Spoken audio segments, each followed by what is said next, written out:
Like, bro, yeah, she got a kid. Look at his back. Oh my god.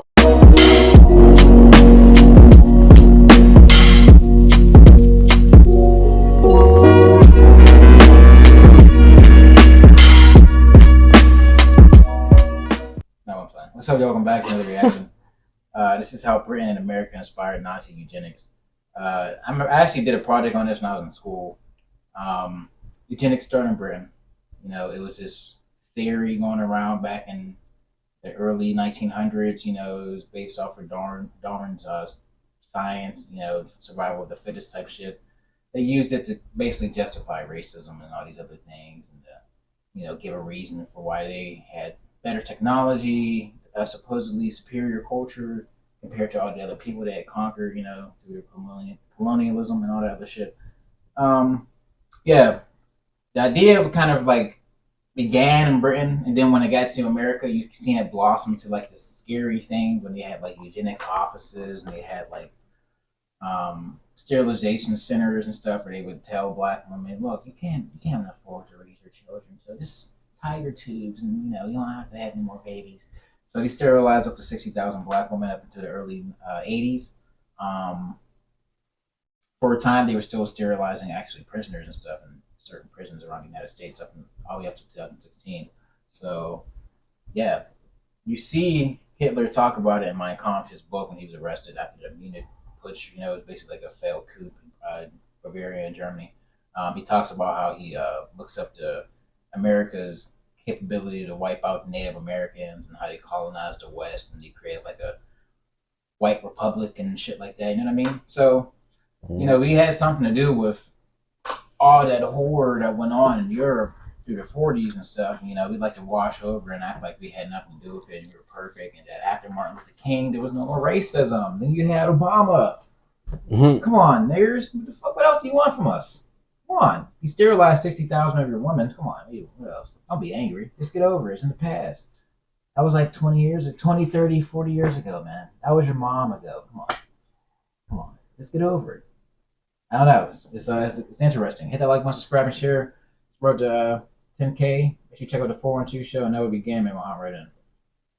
Of German forces in 1945, Allied soldiers uncovered the horrific reality of Nazi death camps such as Auschwitz, Dachau, and Belsen. At least 11 million people, including Jews, Slavs, disabled people, and homosexuals, had been murdered as a result of Nazi genocidal policy. That policy was directly inspired by the pseudoscience of eugenics, the idea that it's possible and desirable to improve the genetic quality of a human population. And while the Allies naturally abhorred the detestable crimes of the Nazis and punished the wrongdoers after the war, the uncomfortable truth is that Britain and America were the original breeding grounds for those same eugenic ideas.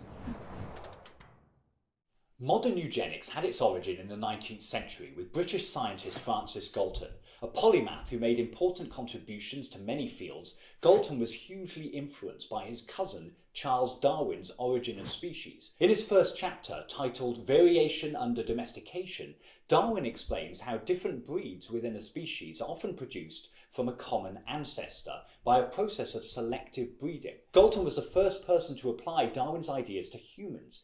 Convinced that traits like intelligence and ability were entirely determined by genetics, he asked whether it would be possible to give the more suitable races of blood a better chance of prevailing over the less suitable than they otherwise would have had. In 1883, Galton gave his new idea a name, eugenics, which he defined as the science of improving stock. By the turn of the 20th century, Britain's ruling establishment was looking for ways to make Britain a stronger, healthier, and more productive nation.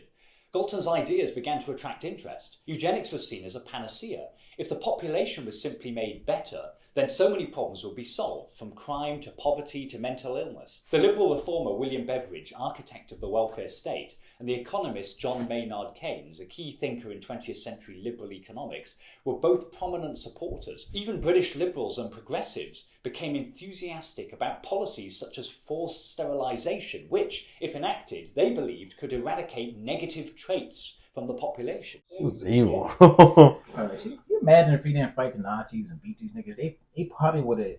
Imagine what the eugenics offices would have turned into eventually. Like, you know what? Why don't we just let's just put them in the insane asylum and just let's just start getting rid of them. Let's just send them off into like these obscure villages, and they'll sterilize everyone. That eventually, in 1 or 2 generations, will all just die out. You don't gotta send these niggers back to Africa. They can just get rid of them. It was insane. I don't know. It's scary, man. These people were really about it. They really believed that there was a science behind. Look at these niggas, man. They believed there was a science behind laziness. You thought laziness was an inherited trait, criminality. Could it be that you're not paying them anything, bread and beer? Extremely poor. This is before like workers' rights, and they didn't care if you worked 14 hours a day. This is back when kids was cold sweeping your chimney. That's wild. It was founded in 1907. It argued, among other things, that poverty was rooted in the genetic deficiency of the working classes, and that the feeble-minded should be prevented from having children.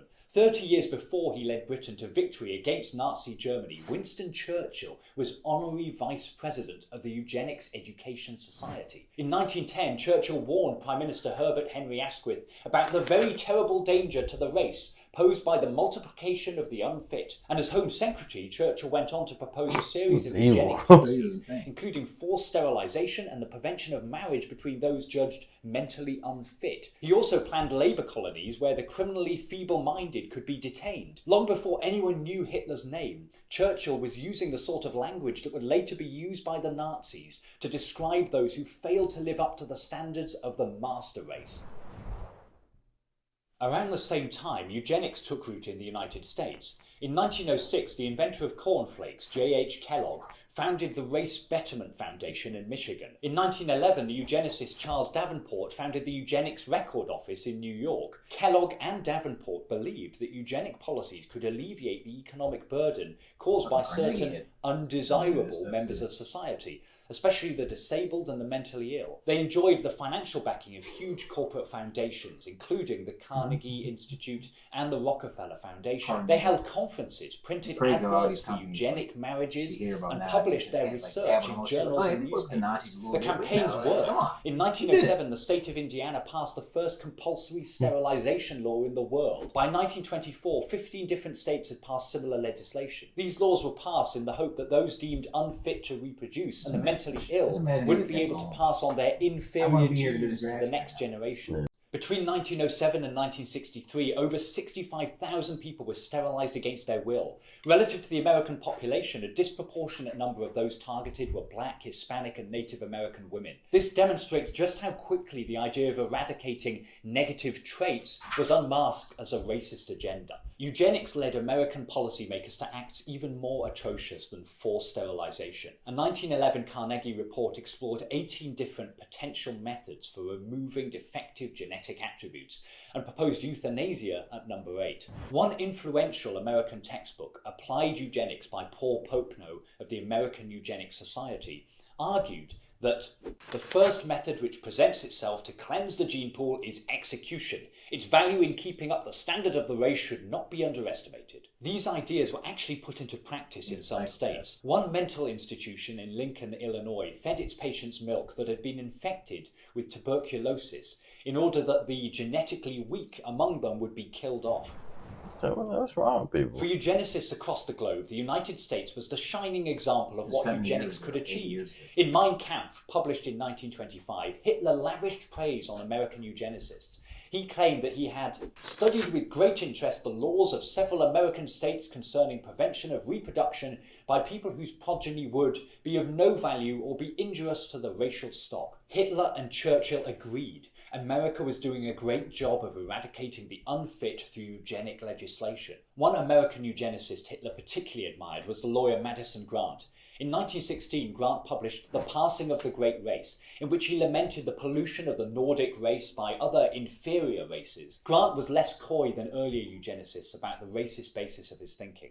To him, the solution was clear. The American population needed to be purified through immigration restriction, selective breeding, and sterilisation. He argued that a rigid system of selection through the elimination of those who were weak or unfit would solve the whole question in 100 years, as well as enable us to get rid of the undesirables who crowd our jails, hospitals, and insane asylums. The Passing of the Great Race was the first non-German book to be reprinted by the Nazis when they took power. Hitler himself wrote to Grant saying, "The book is my Bible." Hitler also deeply admired Henry Ford. As well as his motor company, Ford owned a newspaper called the Dearborn Independent, which, from 1920 onwards, regularly published articles on the so-called Jewish question. The articles employed all the classic anti-Semitic conspiratorial tropes, that Jews secretly ran the world, controlled the media, and started wars for their own profit. These articles proved highly popular among the American public and were published in a book as The International Jew. This book went on to become a huge influence on many leaders of the Nazi Party. I don't know. It's kind of scary, man, because this stuff didn't happen that long ago, you know what I mean? But Yeah, you don't But it realize could how happen many, again. yeah, go on Twitter.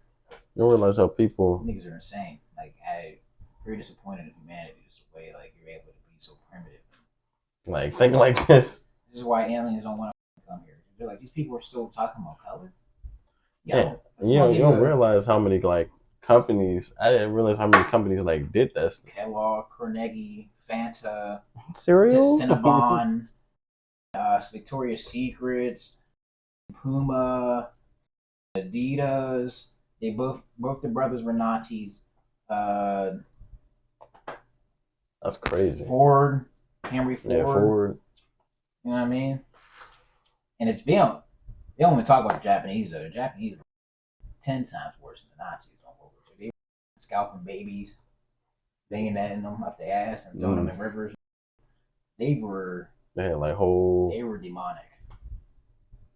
whole lines lined up. But now they're like anime and ramen. So I don't know. I don't know, man. Hit that like, my subscriber share. I wrote to 10K. I still want to see more videos like this. Want to see you next time. Peace. Peace.